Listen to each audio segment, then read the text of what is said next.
16 people swore they saw it happen. A flash of lightning.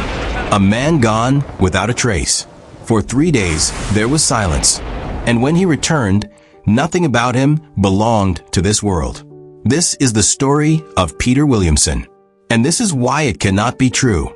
The story begins in Somerset, England, in the summer of 1974. A backyard barbecue. 16 guests. Rain in the air. A flash of lightning splits the garden, blinding the group. And when the light clears, Peter Williamson is gone. His chair sits empty. His wife screams. That is the way the story is told. But here is the first problem. If a man really vanished in front of 16 witnesses, struck by lightning in a crowded garden, it would have been front-page news. Local papers in Somerset at the time documented every storm, every fire, every road accident. Yet in June of 1974, there is no article. No mention of Peter Williamson. No reports of a lightning strike that erased a man. The silence in the archives is complete. According to the legend, police arrived that night, searched the fields and lanes, and found nothing. They questioned neighbors, checked hospitals, and opened a missing person file. But again, no record survives. Not in police logs. Not in local libraries. Not in national missing person databases. In Britain, even the most minor disappearance leaves a paper trail. Peter Williamson leaves none. And that absence is louder than any storm. The story continues. For 3 days, Mary Williamson waited. The garden was searched, the ditches combed, the phone lines checked. No word, no body, only silence. But this detail unravels as well. A disappearance witnessed by 16 people would never remain confined to silence. Neighbors would have spoken. Local papers would have covered the shock. Hospitals would have been alerted.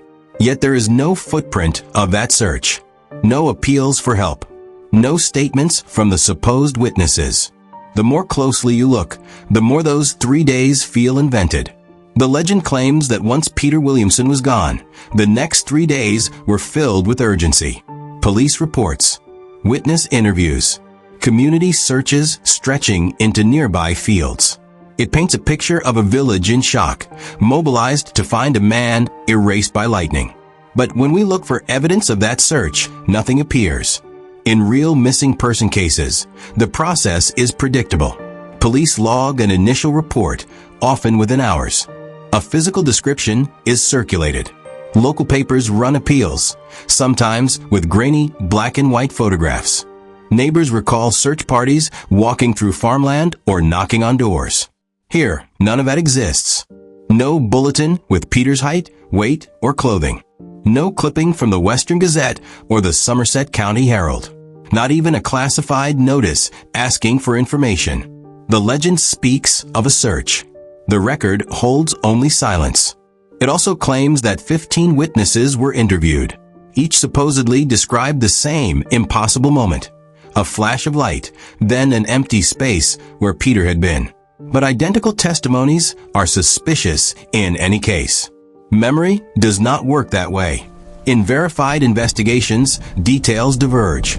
One person remembers the color of clothing differently. Another recalls where the missing man was sitting. Someone notices a gesture others missed. The contradictions help investigators piece together the truth. In the Williamson case, there are no contradictions, only a uniform, rehearsed account. And the reason is simple. No interviews ever took place, because no records survive to prove they did. The story also insists that the community whispered, that neighbors speculated in shops and churches, unsure if Peter was dead, or if he had staged his own escape. But those whispers leave no imprint either. Local oral histories, parish newsletters, community archives, all silent. For a case that supposedly rattled an entire village, there is no echo in its memory. Then there is Mary. The story gives her a central role, waiting, pleading, describing her husband to officers. But public records show no trace of her existence. No Mary Williamson in Somerset tax rolls, no property ownership tied to that name, no census data aligning with a household of a Peter and Mary Williamson. A woman whose grief anchors the narrative should not vanish from history. Yet she does, because she was never there. The 3 days of silence are powerful on paper. They create suspense. They frame Peter's eventual return as miraculous. But in reality, the silence is not narrative. It is evidence. Evidence that no search occurred. Evidence that no report was filed. Evidence that the disappearance never happened at all. Then comes the twist. On the morning of the 4th day, the story claims Peter Williamson returned. He was seen at the edge of town, standing as if nothing had happened. His body bore no marks of injury. His hair and skin were dry, though the night before had brought steady rain. And most peculiar of all, the trousers he wore. Green corduroy, a style said to have vanished years earlier.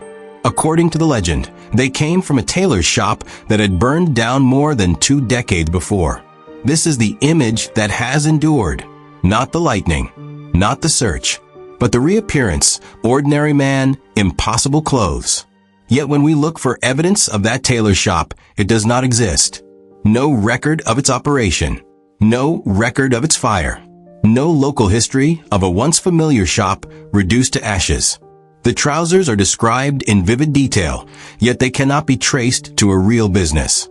They exist only as a story element, meant to suggest that Peter stepped back from another world. The tale insists further.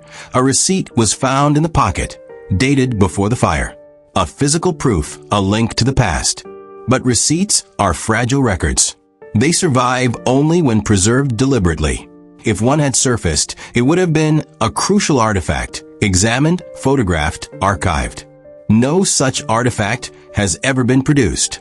Instead, the receipt appears only in later retellings, absent from any contemporary documentation. Like the trousers, it is detail, without evidence.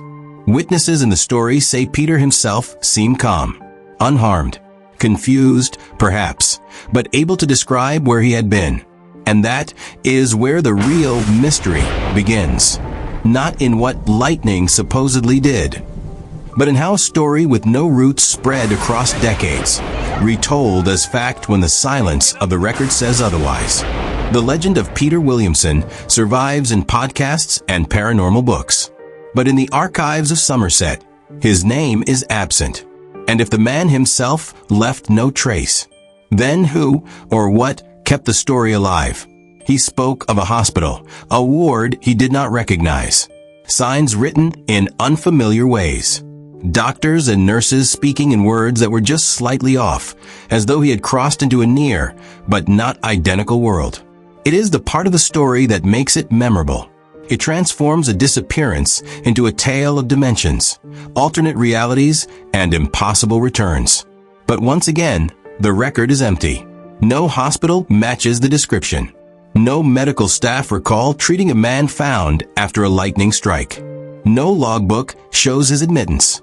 The hospital exists only in Peter's supposed memory, and in paranormal retellings decades later. Every detail of the return bends toward narrative, not evidence. The dry clothes are meant to suggest he had not walked back through storm and mud. The trousers are meant to suggest a link to the past. The hospital is meant to suggest a link to another world. Together, they build a story that feels strange, unsettling, cinematic. But apart from the story, they dissolve. The most telling silence of all is this. If Peter truly reappeared after 3 days missing, unharmed and dressed impossibly, where are the official statements? Where is the police update declaring his safe return? Where is the newspaper article closing the loop, celebrating the man found alive? They do not exist, because Peter Williamson himself does not exist in any official capacity. The return never happened, because the disappearance never happened. The story of Peter's return is built on trousers without a shop, a receipt without a record, and a hospital without a name. Yet it spread far beyond Somerset, carried into books, podcasts, and online forums. And to understand why, we must follow the story not into another dimension, but into the hands of the man who claimed to investigate it. Every version of the Williamson legend introduces a single name, Colin Parsons. He is described as the lone reporter who took the case seriously, an investigator who gathered statements, questioned witnesses, and preserved the story before it slipped away. Without him, the tale suggests, the disappearance would have been lost to silence. But when we look for Colin Parsons in the places he should appear, he is missing too. Journalists leave trails. Their work appears in newspapers, archives, microfilm reels. Even minor columnists leave bylines scattered across decades. But search the British press of the 1970s, and the name Colin Parsons does not appear. Not in Somerset weeklies. Not in county dailies. Not in national outlets. A disappearance this extraordinary should have produced headlines. Instead, it produced only a name, one that cannot be traced to any real newsroom. The absence grows sharper the closer you look. There are no public records of a Colin Parsons working in local government, law enforcement, or journalism. No employment listings. No trace in libraries or professional indexes. Outside the Williamson legend, he does not exist. And yet, his role is essential. By attaching a reporter's name, the story feels anchored. It convinces readers that someone credible once sifted fact from rumor, that interviews were conducted, that evidence was checked. In reality, all of those assurances come secondhand. Parsons' supposed words exist only in paranormal anthologies and websites, passed along without citation. Not one of them originates in a verifiable report. This is not unique to Williamson's tale. Paranormal literature often invents investigators, names that sound ordinary enough to be real, but empty when checked against records. They serve as scaffolding, giving a story the illusion of structure when no evidence supports it. Colin Parsons is exactly that, a narrative device disguised as a journalist. And this reveals something deeper about the Williamson case. It does not survive because of documents or eyewitness accounts.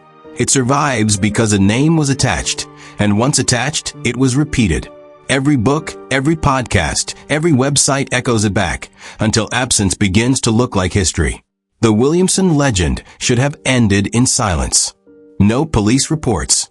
No newspaper articles. No official investigator. But instead it grew. The first known appearances of the story came not in 1974, but years later, in the pages of paranormal anthologies. Paperbacks printed in small runs, often filled with stories of vanishing hitchhikers, ghostly soldiers, and time slips. In those books, Peter Williamson appeared fully formed. A man struck by lightning. 3 days missing. A miraculous return in impossible trousers. There was no sourcing, no citations, only the familiar phrase, according to investigator Colin Parsons. The silence of the archives was replaced with the noise of repetition. By the 1990s, the story had moved from books to magazines.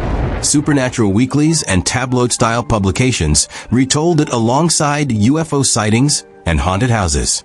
The details never changed. Not a single new witness. Not a single new document. Just the same tale, reprinted, reshaped, and resold. Each time it appeared, it gained weight. Readers assumed that if multiple outlets carried it, it must be true. Few realized they were all copying the same unsourced account. The internet gave it new life. Early forums dedicated to anomalies and mysteries circulated the Williamson case as proof of time slips. Posts linked back to paranormal websites. Websites cited one another. The origin blurred. By the 2000s, the story had crossed into podcasts and later into YouTube. Channels presented it as a mystery, layering in dramatic soundtracks and black and white photographs of storms. The effect was convincing. The lack of evidence was hidden behind atmosphere. Today, search for Peter Williamson, and you will find dozens of videos repeating the tale. Not one of them offers a primary source. This is how folklore survives. Not by evidence, but by retelling. Each repetition makes the story seem older, sturdier, more real. And over time, listeners forget to ask, where did it begin? Meanwhile, the real disappearances of 1974 left no such legacy. That same year, families across Britain filed missing person reports. Young men failed to return from nights at the pub. Farm workers never came home from the fields. Hikers vanished into fog. Their names appeared briefly in newspapers, then faded. Few were spoken beyond their villages. None became legends. The difference was not in what happened, but in how the stories were told. Peter Williamson's tale was shaped for mystery from the start. Theirs were simply tragedies, too ordinary, too painful to become myth. The spread of Williamson's legend shows how easily narrative overtakes truth. A story with no evidence can circle the globe. A disappearance that never happened can outlive thousands that did. The Williamson tale is often told as proof of the strange. A man carried across dimensions, returned with objects from another world. But when set beside the reality of lightning, of bodies struck and left behind, the contrast is sharp. And to see that clearly, we have to turn from folklore to science. If the case rests on an investigator who never existed, then how did the story spread so widely? The answer lies not in Somerset, but in the machinery of folklore itself. How a tale moves from whispers to pages to screens, carrying a man who never lived into a legend told worldwide. The Williamson story hinges on a single moment. A bolt of lightning, a blinding flash, a man erased. It sounds extraordinary, but lightning does not work that way. Across the world, lightning strikes are common. An estimated 8 million occur every day. And when they hit people, the outcomes are well documented.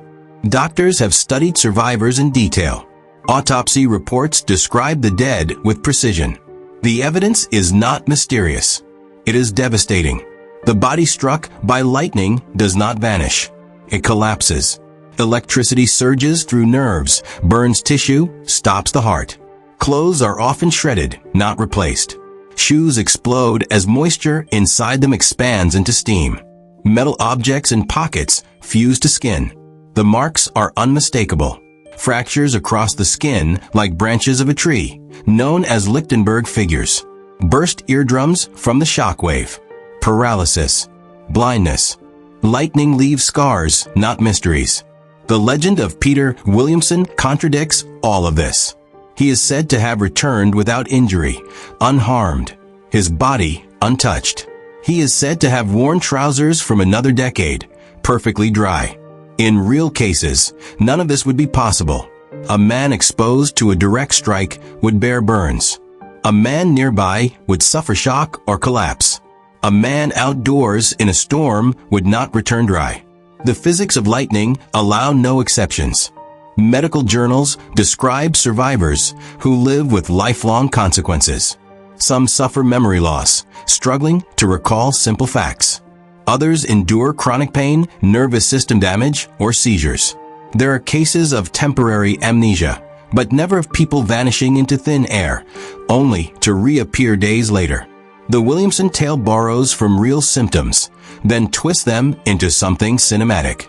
A hospital he cannot identify. Clothes that do not belong to him.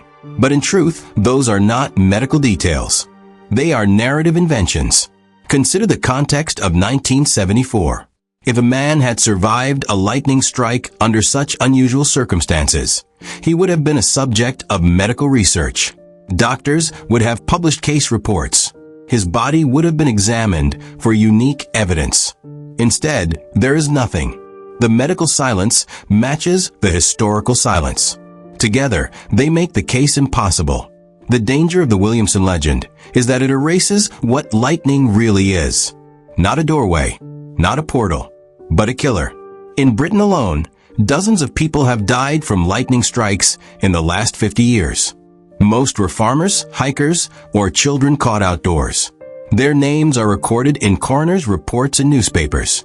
Their families remember the day a storm took them. No one tells their stories in podcasts. No YouTube videos dramatize their loss. Instead, a fictional man named Peter Williamson takes their place, remembered more than they are.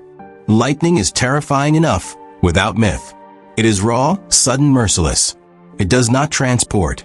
It does not trade one world for another. It leaves silence and grief and scars. The Williamson tale collapses under the weight of science. But the question remains, why does a story with no evidence, no records, and no scientific basis still endure? The answer lies in memory. The way some names vanish, while others, even false ones, are remembered. The name Peter Williamson has survived for 50 years. It appears in paranormal books, in podcasts, in YouTube videos watched by millions. It is repeated as though it were fact. But in 1974, real people vanished, and their names are barely remembered at all. That year in Britain, families filed missing person reports that never found resolution. A 16-year-old girl disappeared on her way to school in Manchester. A lorry driver failed to return from a route through Cornwall. A young mother stepped out to post a letter in Bristol and never came home. Their cases appeared in newspapers for a week, sometimes less.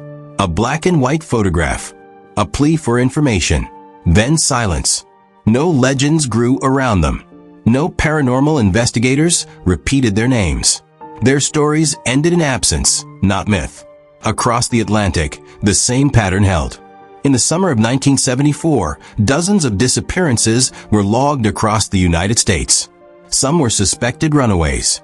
Others simply never returned home from work, from school, from ordinary errands. Local papers reported the facts. Sheriff's departments issued brief appeals. But when the cases grew cold, the public moved on. There was no afterlife for these stories. They were not retold in paperback anthologies. They were not revived by podcasts or dramatized online. The families grieved alone while their names faded. This is the imbalance at the heart of folklore. A fictional man, Peter Williamson, is remembered as a mystery. Real people whose families still wait. The Williamson tale endures not because it happened, but because it was shaped as a story. The forgotten names vanished because no one shaped theirs. If you've stayed with this story, you know the truth. Peter Williamson was never real. But every year, thousands of real people vanish, and their names fade faster than myths. Here, we remember them. Here, we tell their stories. If you want to walk with us through the silences they left behind, you can subscribe. And when you're ready, the next story is waiting.